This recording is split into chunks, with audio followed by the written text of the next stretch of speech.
Hey, good morning, Pete, North Las Vegas. My strip lower came in a couple days ago. I've been waiting on some other parts. This is the new one here, M16A2, property of U.S. government. And this was the last build I did here. And this is using what is called the COTS receiver, commercial off the shelf. So I thought we'd do a quick comparison of markings and the logos. And then we'll dig a little deeper on the new receiver and see how pins and some of the parts I have are going to fit. Okay, so on the COTS version, you'll see the M16A2. There's a space between M16 and A2 right here. And on the more military version, there's no space.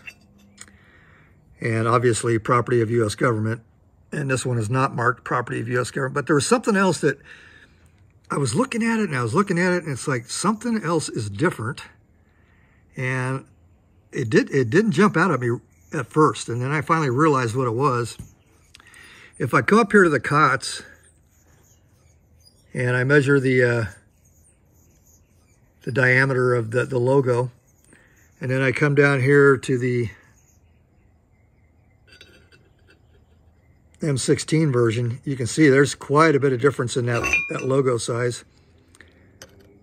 And so like I said, it didn't jump out at me right away. I'm just like, something's bugging me, and I finally noticed it.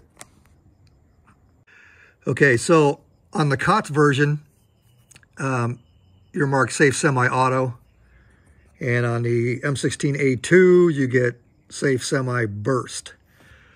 Okay, so we called this thing a COTS, a commercial off the shelf. What exactly is that? I'm not going to get into the weeds on this because this isn't the Forgotten Weapons channel or Small Arms Solutions, Chris. I'm sure they can tell you a lot more about this stuff than I can, but I'll just kind of gloss over it. I did mention it a little bit during this build here, but we'll talk about it a little bit more. Okay, so COTS was kind of created by William Perry, who was the Secretary of Defense back in 1994. And they were looking for ways to cut costs, decrease the amount of time that it took to get certain things for the military, and not just the military. I mean, this was all government procurement, but primarily the military.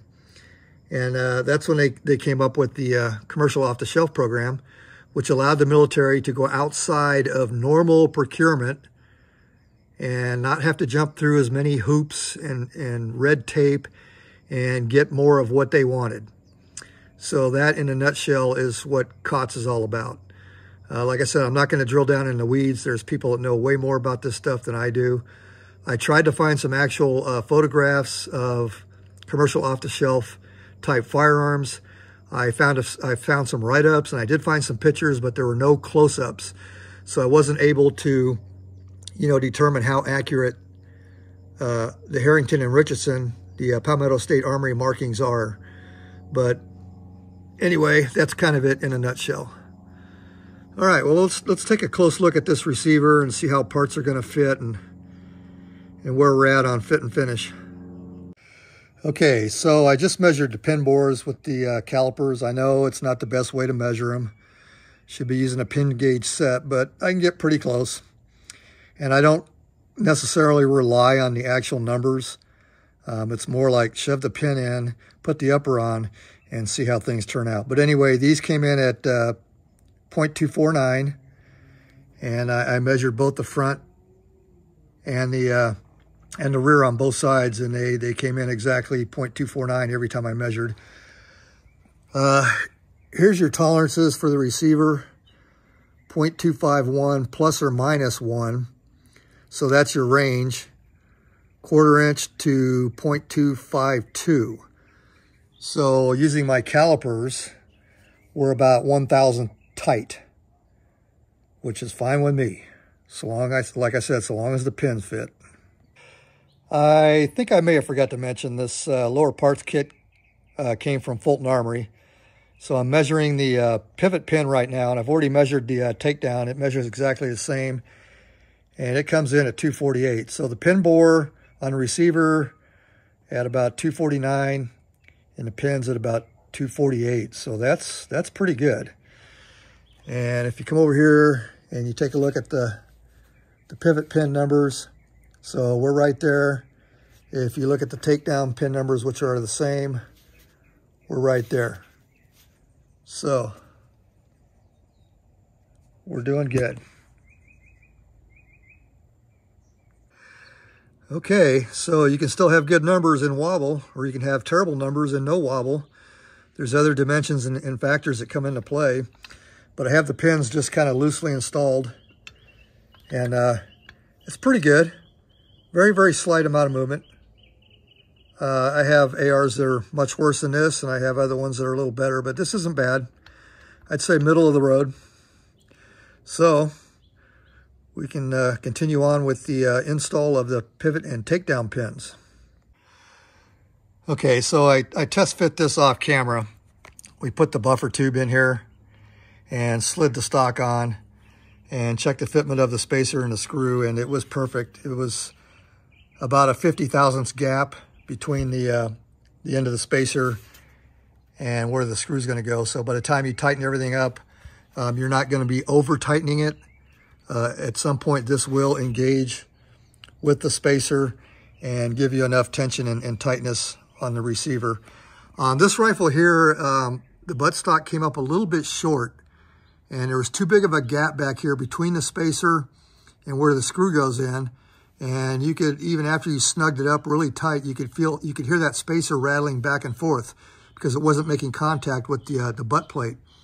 On this one here, I'm not going to have that problem, so I do not have to space the spacer. On this build here, I ended up having to take an aluminum washer and keep tapping it with a hammer until I got it adjusted just right to get the perfect length so that everything snugged up and was going to be tight, but not too tight. Okay, so that's all good. I bought the metal door version, and even though Fulton Armory is selling these as A2s, they're not really A2s. That is an A1 style latch. When they started putting trap doors on the A1s, I believe this is what they look like. And in the H-bar build, I showcased both these buttstocks side by side, so you can see the difference between an actual A2 latch versus this A1. But I mean, they both work. They're fine. Anyway, it's metal. So one of the things that I do on all my builds is I like to tap this hole if it doesn't already come threaded. There are some receiver manufacturers to where this hole will already be threaded for you, and it's a 440. So I'm going to tap that hole with some 440 threads. We're going to put that set screw in there to capture the spring and detent for our takedown pin. And I'm going to do that off camera. We don't want the platform overlords to get themselves worked up. So let me get these threads tapped, and we'll get this rear takedown installed. Okay, so we're test fitting the Allen set screw. Make sure we cut enough threads to go flush, which we did. So we'll get this stuff installed. Okay, we put some anti-shiny on it. So that bare metal that was showing, we took care of that. So I usually only trim about maybe 2 coils max. There's plenty of room in there. You're not going to bind up the spring. I've gotten away on some builds not even trimming the spring at all. Just depends on how long the spring is. But I'm probably going to cut at least a couple of coils off just to allow room for the set screw. It looks like I got about 2.5. Okay, so this part here, I don't use any tools. When I first started building ARs, I used to use tools, and there's a few on the market. There's some other tricks where people use a razor blade to keep it collapsed until they get their pin in. But I've developed a technique where I capture this part here with my 2 fingers, my thumb and my forefinger, my left hand, and then I just carefully compress this, and then once I get to a certain point where I can capture the front edge of the pin bore, I just rock this thing in. And just in case we have a problem today, which I normally don't, I put this box in front in case we launch parts. But normally it goes right in, and I would like to show it on camera, but like I said, we got the YouTube overlords to be worried about. Okay, no drama. Went right in, no tools. Okay, we're getting ready to put the buffer tube on the receiver. Don't forget your retainer pin and spring. For those of you new to the AR platform, that goes in that hole right there. See if not enough light. Okay, whatever. You'll see some people on YouTube that have recommended that you put a very small amount of Loctite on here. If you ever plan on getting this thing apart again, I would not do that. And a matter of fact, I do the opposite.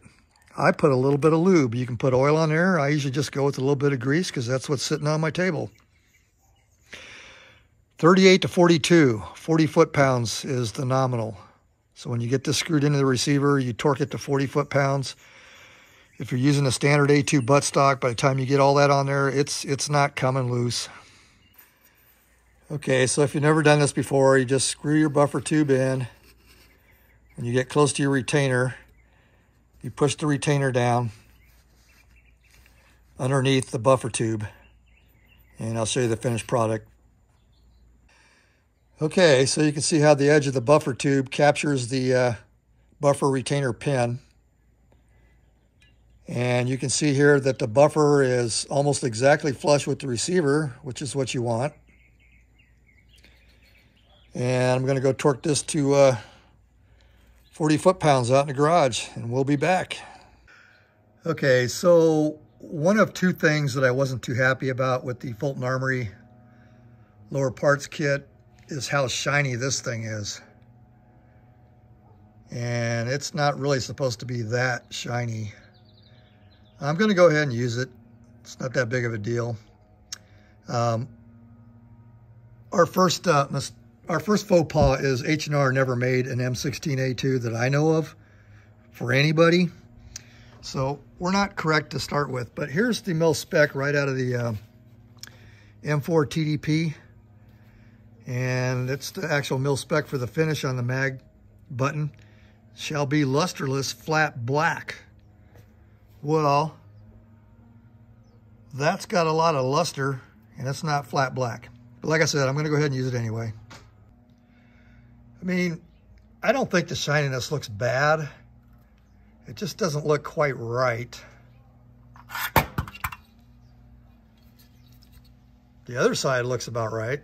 Maybe a little bit too light, but get some oil on it, it'll look good. Okay, so this pin for the trigger guard, it's chamfered on the edges, most of it. And both ends look the same, but if you look at the slot there, it's a little bit of a burr sticking up. And this way is the same. So I'm going to chuck this up in my drill and smooth all that edge out. And then the other issue I have is this is supposed to be maybe snug, but it's not supposed to be tight, so that when you open up your trigger guard, you're not chewing up the guard, but it's snug enough to where it doesn't want to fit in here with any kind of finger pressure. So I'm gonna, like I said, truck this up in my portable drill and we'll just smooth it out. See if we can get it to fit inside here better. Okay, so I'm just doing the very edge, and you can literally feel that burr I was showing you earlier catch on the file as it comes around. And then, like I said, I'm just doing the very edge, getting that smoothed out so it starts in the hole better. I'll do the same thing on the other side. But yeah, like I said, you can feel it grab a hold of the file as it comes around. Okay, this is taking way too much force to get in there, so I'll be back when I get this figured out. It's looking like the pin's just too big. Okay, so the pin goes into the receiver just fine. Seems like about the right amount of tension. I've built quite a few ARs, so I know when things kind of feel right. I think the bore on this is too small. So I'm gonna go see if I got a drill bit Open that up just a little bit and until it fits over here, which right now it doesn't. Okay, so all I had that was close to this was an 1/8 inch drill bit, and it was a little bit too small. It was the same size as the hole. Well, I had a burr on the end of this from getting chewed up inside the chuck doing other projects. And that burr, I put the drill bit in backwards, and that's what I used to ream this thing out. And it worked perfect. It just took off like a couple of thou, which is all I needed. I mean, that's a nice snug fit too. It's not loose. So let's get that tapped in the rest of the way. Then we'll put some anti-shiny on it. All right, just double checking to make sure we're lined up with the second hole here. And everything is looking good. And it's a fairly snug fit, but it will still spin if you want to disengage for cold weather to get gloves in there. So anyway, it didn't take much, just like a couple thou. Like I said, the burr on the very end of that drill bit, just on that 1/8 drill bit, took care of it. So we'll get this tapped in the rest of the way, get it centered up, and take another look. All right, we're in there. Got it on both sides. Took some anti-shiny to the pin. Rotates freely like it's supposed to. Locks in like it's supposed to. There we go. That was an odd case. That's the first time I've ever had to do all that to put a mil-spec type trigger guard in. And this thing, I think it was this, because the pin fits just right on the ears. There was just enough force. So something was going on with this. It was just off by like maybe a thou. Maybe, yeah, about a thou, I would say. All right, another issue solved. Okay, we're putting the bolt catch in next. I deburred the pin off camera and got it started, no drama. It's right on the edge. You can see the grease starting to poke out. So we'll get all this tapped in. And then we're getting close to the end of this video. And I had no intention of making it this long, but when you run into these little issues, what are you gonna do? Okay, so when I did my clone rifle, if I remember right, I used the Aero Precision lower parts kit. You can see the Fulton Armory selector is a little different. The lever comes all the way up into the center on this one, and this one it's more towards the bottom. I believe that this is actually more correct for an M16. Anyway, we're going to get that installed. Got my pistol grit, got my screw, detent spring. It's all going in there. Okay, selector feels good, very little slop. Nice detent. One area to watch out for is I had one build, and this has never happened since then, but you can see underneath the lever, I had one build where I don't know if it was the grip or if this was tweaked or what was going on, but this lever was kind of rubbing on the grip, but we got plenty of clearance there. All right. Let's get on with it. I think we are going to do the trigger next. We're putting this Geisley SSP. I'm going back to single stage. I've been going back. I put a 2-stage Geisley in this one, and I keep going back and forth. Do I like it? Do I not like it? I can't make up my mind. So I just decided, well, I must not be all that into it, you know? So I'm going back to single stage with the M4 curved bow because I'm ex-military and that's all I know. Okay, in full disclosure, I had to take the selector and the pistol grip off again because this particular single stage Geisley with the M4 trigger bow will not go in with the selector. Now, I seem to remember putting this 2-stage in with the selector installed. It just slid underneath. So, also, I forgot to mention that the Geisley comes with a slave pin. You poke the regular trigger pin out, put your slave pin in, and then you use your trigger pin or your trigger pin to push the slave pin out as you install it. Definitely recommend using that slave pin. Okay, so I decided to follow instructions. I've installed 2 other Geisleys. I don't remember messing this up before, but anyway, before you put the hammer in, you have to put your selector back in over the top of your trigger. If you put the hammer in, what that does is raises up the back of the disconnector here, and you won't be able to get your selector in. So I know you guys that have put quite a few of these in, you already know that. But if you're new to this, there's a certain sequence. And if you've never done it before, I would read the instructions. So the front hammer pin has a groove in the very center that gets captured by what's called a J-hook spring that's inside the hammer. And that's what captures your front pin. And then the rear pin is captured by the spring legs off of the hammer on the side there. So those come down in one of the outside grooves of the rear trigger pin. Okay, so this is mainly for people that haven't put an A2 together or people new to the platform. This is an A2 buttstock. It's about 5/8 of an inch longer than an A1 buttstock. So the military really didn't change anything when they went from A1 to A2 other than add this spacer. So if you're using an A2 buttstock like this, you're going to need the spacer. If you're putting an A1 stock on here, you just put it on there, you don't use the spacer. But because this is an A2 stock, we got to have the spacer. So I'm going to slide this on, put the correct screw with the drain hole, and we'll get that in there. And then this thing is done. And I had no idea this video was going to take this long, and I apologize. We just ran into a few issues. Okay, when you tighten your buttstock screw, it's better to use this hollow ground on your right. It has a less of a taper than your garden variety type screwdriver. And that allows you to get a better bite in that slot and not screw it up and make this thing ugly when you're done. So it's better to use that.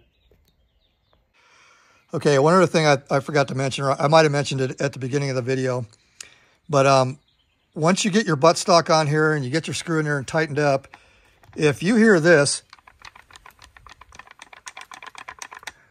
what that means is that spacer, after you've tightened everything, didn't take up the space, and there's slop, and that's your spacer rattling around in here. In that case, you have to space the spacer, and like I was saying, I ended up having to put an aluminum washer behind the spacer to get this one tightened up. But this one fits. We're snug up against here, and just looking through the hole and the gap on the buttstock, by the time I get done tightening everything up, that spacer, the buffer tube, everything will be snug. Hopefully.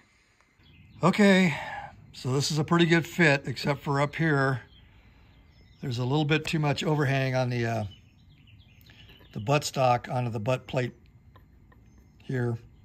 So what I'm going to do is take this all the way apart, take the sling off, and I'm going to go break the very edge of this. I'm not going to try to file it down so that it mates up with this.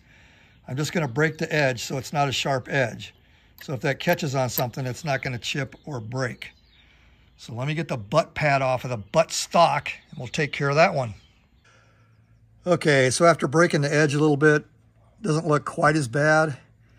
And then when I put the butt pad on, I kind of split the difference between the bottom and the top as far as the overhang. All right, well, this video really went into overtime, but I didn't expect to have as many hiccups as I had. Pete in North Las Vegas. Over and out.